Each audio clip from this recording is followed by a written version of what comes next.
Hello, dear teachers. This is Meenakshi Narula at Mentoring the Mentors. And as I promised, once again, I am here with all of you with another wonderful strategy so that you can make your classes engaging, enriching, and exciting. How come engaging, enriching, and exciting? You will be able to foster student engagement. You will be able to enrich your students with wonderful strategies, and you will foster metacognition thinking about thinking. And certainly these innovative strategies will bring excitement in your class. So here, without further ado, let's start with today's strategy, that is four corner strategy. As you can see here on the screen, the four corners in the class. Our classrooms, usually they are square in shape. Nowadays, they are designed in different shapes as well, right? So, I mean, earlier our classrooms used to be having four corners. So that's why I made accordingly this strategy, four corner strategy. Now, how will this strategy work, right? Well, there are a number of variations. We'll be talking about a few of them, like how we can work on this strategy, how we can include this strategy in our teaching learning process in our classes. So, well, let me tell you, this strategy can be used with any age group of students, right? And any of the subject, it depends upon us as teachers, how we want to use this strategy, right? So here, let's move on. Like, for example, you will be asking some of the questions in your class, right? Usually the questions should be open-ended questions.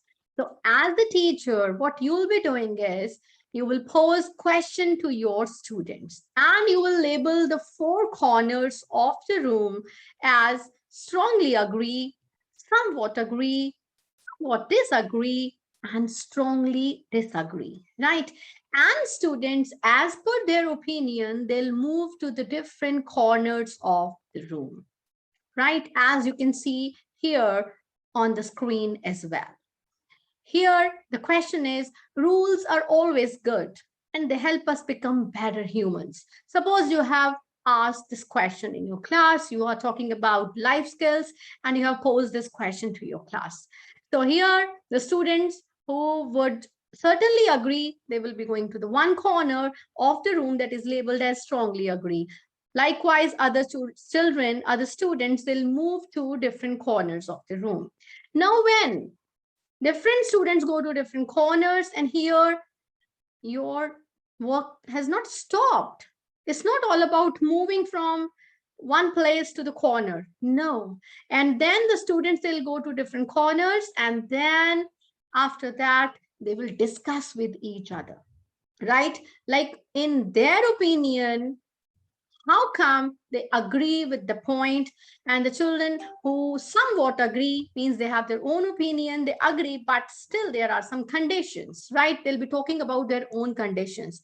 Here you can do one thing. Before the students, they'll be moving to the different corners of the room, you can ask them to jot down a few points on the piece of paper, maybe minimum 3 points, and after that they'll be going to their room.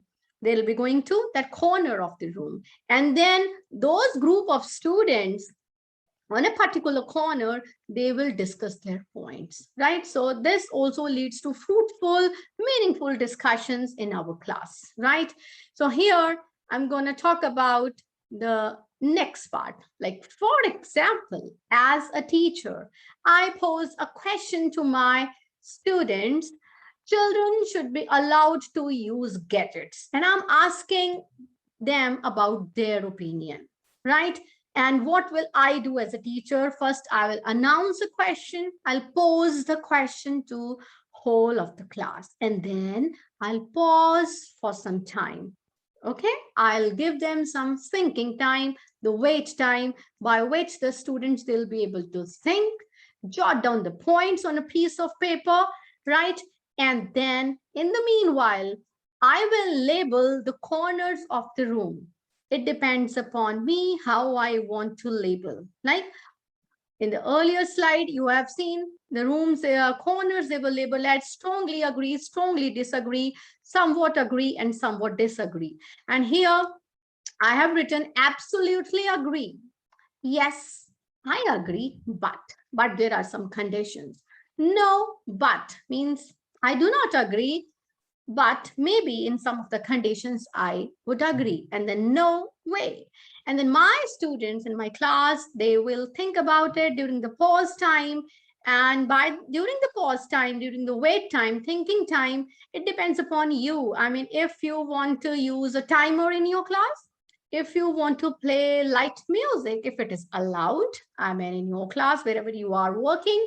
And after that, then they will move on to their respective corners as per the points they have written, as per their decision, right? Like, for example, here, the children who absolutely agree, they move to that corner. And yes, but they'll move to the corner number 2. And then no, but. And the children who strongly disagree, they are saying, no way. See, look at their face expression. They'll be going to that corner with their points that they have listed with them, right? So this is how this strategy works in the class. And the children, they will not only stand here, I mean, all the students will go up to the different corners, then they will be having some fruitful discussion as well. Like, why are they saying, I don't agree or I agree? Like, what are the reasons that made them think so, that made them come to that kind of conclusion? Okay, so that will lead to some kind of discussion in the class. So here, now, next, four corner strategy, how another way, I mean, it's another variation. You can put up different topics in each corner of the room. Till now, we have discussed there is one topic and the children, they are going to the different corners depending upon their opinion. And here, you will put up a different topic in each corner of the room and ask the students to pick one, write their ideas about it on a piece of paper, and then head to their corners, discuss opinions with others who also chose the same topic, right? And here, look here, like, for example, here I am talking about various kinds of roads. I have written in one corner the dirt road, the paved road, the highways, the interstate, right? And the students, they will be choosing the topic of their choice and they'll jot down the points, like how they want to explain about it, the advantages, the disadvantages, the way forward, whatever the topics they would like to, I mean, explain about that particular topic that we have given. And accordingly, they'll go to their respective chosen corners, and then teachers may prompt the questions to facilitate the discussion, right? And after that, there is another variation, a step ahead. And then when the students, they will discuss after the teacher poses the questions. And then, like, for example, corner 1 will pair with corner 3, corner 2 will pair with corner 4 for peer tutoring, right? Peer tutoring can be done, facilitated by the teacher, the educator, the facilitator. Now here is Dr. Narula's botany class, right? And here, as a teacher, I want to give some kind of topics to my students. Like, I want them to talk about different flowers based on the petal color, leaf venation, whether it's reticulate, whether it's parallel, whether it's furcate, the size of the internode, leaf area covered, whatever. I mean, there are different kinds of parameters related to the morphology of the plants. So I want the students to discuss the same. What will I do? As you can see here on the slide, it's written, the students will choose the topic. They'll select the topic, write about the same, and then time up. I already told you, either you can use a timer or you can play light music, and then the students will go to respective corners, discuss with the peers, right? And here, I want to talk about different kinds of flowers that are available in my neighborhood. right? And I have even, suppose I'll give those flowers to my students, right? I may ask them, okay, fine, you can pick and choose the flowers and accordingly study about the plant and then go to the respective corners.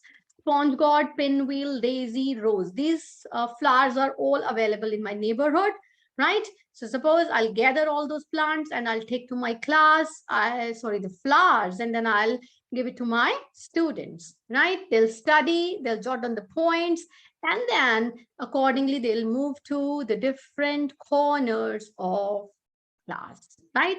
As you can see, the students, they are moving to the different corners of the class with the points that they have jotted down. And after that, as the students, they'll also move to, the different corners of the plant, there would be peer discussion. In case it happens like there is one child who is left in one corner having his or her points and is waiting because there is no one else who has chosen that very topic. That for time, it becomes a duty of the teacher, the facilitator, to play the role of discussion in a peer group, right? So this is how the discussion will happen in the class. And after that, all the groups will help facilitate the peer tutoring, right? This is how this strategy works. So here, once again, I would like to tell you, if you really like my initiative of sharing these wonderful strategies with you, make sure you subscribe to my channel and hit the like button if you really like these kind of innovative strategies. And I always look forward to reading in the comment section your feedback. I love suggestions. I love feedback. And because you see, this feedback, these suggestions, they always help us improve. Please do ping in the chat box, in the comment box, write what all kinds of topics you want me to discuss here on my channel, and I will surely come up with those kind of innovative strategies for you all. Thank you for today. Once again, from Meenakshi Narula at Mentoring the Mentors. Have a nice day.